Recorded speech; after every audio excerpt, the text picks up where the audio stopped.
আল্লাহ তাআলা বলেছেন আত্মহত্যা করবা না, হারাম। যে ব্যক্তি আত্মহত্যা করে তার জানাজা কোন আলেম তার জানাজা পড়াবে না। সামান্য সলিমুদ্দিন কসিমুদ্দিন জাতীয় কয়েকজন লোক যাবে, আর একটা মুয়াজ্জিন জানাজা পড়ায় কবরে ধুয়ে দেবে। বড় জানাজা হবে না, বড় আলেম জানাজা পড়াবে না, যেহেতু সে জাহান্নামে যাবে। আত্মহত্যাকারী কোথায় যাবে?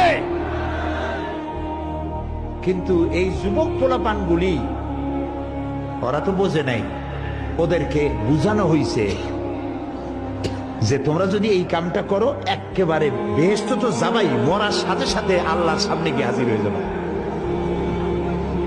আপনারা ক্যারাম বোর্ড খেলা নিশ্চয়ই দেখেছেন অনেকে।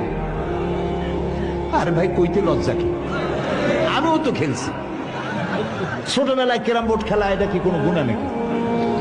আমিও খেলছি।